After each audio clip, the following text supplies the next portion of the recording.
अनंत कोटी ब्रह्मांड नायक महाराजाधिराज योगीराज परब्रह्म सच्चिदानंद भक्त प्रतिपालक शेगाव निवासी समर्थ सद्गुरू श्री गजानन महाराज की जय।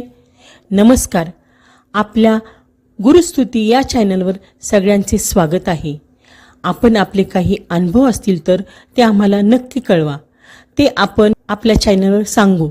तसेच आपल्या चॅनलवर येणाऱ्या व्हिडिओबद्दल तुमच्या प्रतिक्रिया सुद्धा कळवा। तुम्ही आम्हाला कमेंट किंवा डिस्क्रिप्शन बॉक्समधल्या आयडीवर ईमेल करू शकता। आपल्या चॅनलला सबस्क्राईब करा आणि व्हिडिओला लाईक आणि शेअर करा। धन्यवाद। हा अनुभव आहे CBD बेलापूर येथून स्वाती सिनकर या ताईंचा।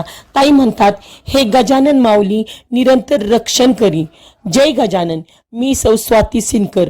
मार्च 1998ला माझा लहान मुलगा महेश गजानन महाराजांच्या कृपेने जीवावरील दुखण्यातून वाचला। MGM हॉस्पिटलच्या खिडकीतून बाजूलाच गजानन महाराजांची पालखी पाहून मी त्याला सलाईन लावलेल्या अवस्थेतच उचलून दूर पालखीतील गजानन महाराजांच्यासाठी त्याचं डोकं खिडकीत टेकून मी महाराजांना त्यांची मूर्ती CBD बेलापूर येथे लोकांच्या दर्शनासाठी ठेवीन असं बोलले होते। महेशची प्रकृती ठीक झाली आणि मी शेगावहून महाराजांची मूर्ती आणण्याचा निर्णय घेतला। तेव्हा माझी आर्थिक स्थिती अगदीच बेताची होती। त्यामुळे भावनेला महत्त्व देऊन मी ऑफिसच्या लोकांच्याकडून पैसे गोळा करून मे 1998ला शेगाव येथे एका लहान 1800 रुपयांच्या मूर्तीची खरेदी केली। मला वाटलं CBD बेलापूर येथे डोंगरावर एक लहान मंदिर आहे, त्यात आपण ही मूर्ती ठेवू। त्याप्रमाणे आम्ही 10 मेला ती मूर्ती डोंगरावर नेली, परंतु त्या मंदिरातील लोकांनी मूर्ती ठेवण्यास मनाई करून तुम्ही स्वतः मंदिर बांधा व त्यात ही मूर्ती ठेवा असा आग्रह धरला। मी बाजूला जमिनीवर महाराजांची मूर्ती ठेवली। माझे डोळे भरून आले। मंदिर बांधणे हा काही पोरखेळ नाही। मी महाराजांना मनोमन प्रार्थना करून म्हटलं, आता आहे त्या परिस्थितीत तुम्हाला राहावं लागणार असं दिसतंय। तुमची इच्छा। माझा GPF 5000 रुपये आणि मेडिकल बिलाचे मिळालेले 1000 रुपये असे 6000 रुपये तेवढे जवळ होते। तेवढ्यात तिथे एक चौथारा बांधून आजूबाजूला व मागे कडाप्पा ठेवून वर एक कडाप्पा ठेवला। समोरचा भाग दर्शनार्थ म्हणून उघडाच ठेवला आणि आत मूर्ती ठेवून नमस्कार केला। मंदिराची पुढील दिशा आणि पुढील प्रगती तुमच्या हातात। मी तुम्हाला जे बोलले होते ते मी यथाशक्ती पूर्ण केले आहे अशी प्रार्थना करून माघारी परतले।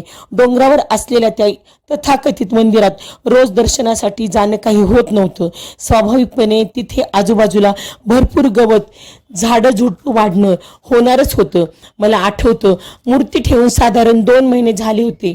7 जुलैची सकाळ। खूप पाऊस पडत होता आणि माझ्या कानावर एकसारखे शब्द यायला लागले, अगं मी भिजतोय, मूर्ती पुसायला हवी ना। जेव्हा त्या शब्दांची वारंवारिता वाढली तेव्हा अस्वस्थपणे उठले आणि डोंगरावर जाण्याचा निर्णय घेतला। कुणालाही काही कल्पना न देता महाराजांच्या मूर्तीच्या दिशेने हातात छत्री घेऊन वाटचाल सुरू केली। तिथे पोचले आणि समोर जाऊ लागले। तो बाजूच्या मंदिरातील माणूस ओरडला, अहो मावशी, तिकडे जाऊ नका, तिथे आत्ताच एक मोठा साप गवतात शिरला आहे। त्याचं वाक्य माझ्या कानावर आदळलं पण आत शिरलं नाही। मी समोर मूर्तीपर्यंत पोहोचले। तिथे एक लाल रंगाचे कापड मूर्ती पुसण्यासाठी ठेवलं होतंच, ते हाती घेऊन मी मूर्ती पुसू लागले। मूर्ती चांगलीच ओली झाली होती। मी ती पुसली 1दा 2दा 3दा आणि प्रत्येक वेळी ओलं झालेलं फडकं हाताने पिळत होते। 3री वेळी पुसून झालं आणि मी एकेरी करून ते फडकं झटकलं आणि एकदम किंचाळून मागे सरकले। बाजूचा माणूस तिथे आला। तो आणि आम्ही समोर पाहू लागलो। एक मोठा काळाभोर विंचू त्या फडक्यातून बाहेर आला होता। तो माणूस म्हणाला, मावशी, हा जर तुम्हाला चावला असता तर तुम्हाला पाणी मागायलाही वेळ मिळाला नसता। इतका वेळ तो विंचू माझ्या हातात होता, पण हातात जरी विंचू होता तरी डोक्यात मात्र महाराज होते, म्हणूनच मी बचावले। महाराजांना मनोभावे हात जोडले आणि विनंती केली, महाराज येथून मोठ्या स्थानापन्न व्हा। भविष्यात महाराजांनी माझी प्रार्थना ऐकली। आज तिथे मूर्ती मोठी आहे आणि मंदिरही मोठं आहे। इसवी सन 2004ची एक घटना मला इथे सांगण्याचा मोह होत आहे, तेवढी सांगते आणि थांबते। मी बरीच वर्ष घरी माघ वद्य सप्तमीला महाराजांचा प्रगट दिन साजरा करते आहे। प्रत्येक प्रगट दिनाला मला एक गोष्ट प्रकर्षाने जाणवत आली आहे की दरवर्षी प्रसादाच्या वेळी कुणी ना कुणी अनोळखी व्यक्ती प्रसादासाठी आल्याशिवाय राहत नाही. पहिले काही वर्ष हे माझ्या लक्षात आलं नाही, पण 3-4 वर्ष लागोपाठ असं झाल्यावर मात्र माझ्या डोक्यात ती गोष्ट चांगलीच नोंदवल्या गेली आणि मग मला तशी सवय लागली आणि एक अलिखित नियम होऊन गेला की असं कुणी आल्याशिवाय मी प्रसाद ग्रहण करायचा नाही. मात्र इसवी सन 2004च्या प्रगट दिनाला असं कुणीच आलं नाही. संध्याकाळ होऊन गेली. माझं मन प्रसाद घ्यायला तयार होईना. म्हटलं मला भूक नाही, मी नाही घेणार प्रसाद. मग आजूबाजूच्या सर्वांनीच समजावलं की हे बरोबर नाही, तू प्रसाद ग्रहण कर. मग मी नाखुशीनेच पण प्रसाद ग्रहण केला. मात्र मन अस्वस्थ झालं. ती पूर्ण रात्र बेचैनीत घालवली. वास्तविक गेल्या काही वर्षात योगायोगाने घडलेली गोष्ट यंदा मात्र घडली नाही. याच अर्थाने त्याकडे बघायला हवं होतं. पण असो, माणसाचं मन मोठं विचित्र असतं, त्यातलाच हा प्रकार. असं एकीकडे मनाला समजावीत, दुसरीकडे मात्र महाराज माझे काही चुकलं असेल तर माफ करा, पण तुमची कृपादृष्टी असू द्या, असं मनोमन चिंतन करीत मी झोपी गेले. दुसरा दिवस उजडला. दुपारी 12च्या सुमारास घरचे सर्व इकडे तिकडे व्यस्त.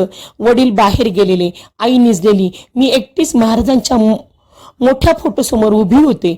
फोटोचा हार काढावा म्हणून महाराजांच्याकडे पाहिले आणि डोरबेल वाजली. दार उघडलं. तो दारात एक फकीर सदृश्य गृहस्थ उभे होते. मला वाटलं काही मागण्यासाठी आलेत.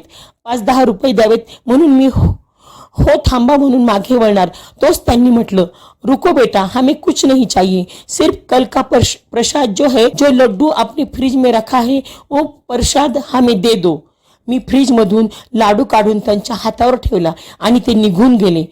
एखाद मिनिट मध्ये गेला आणि माझ्या डोक्यात लख्ख प्रकाश पडला. एक अनोळखी माणूस प्रगट दिनाचा प्रसाद घेऊन गेला होता. माझा प्रगट दिन साजरा झाला होता.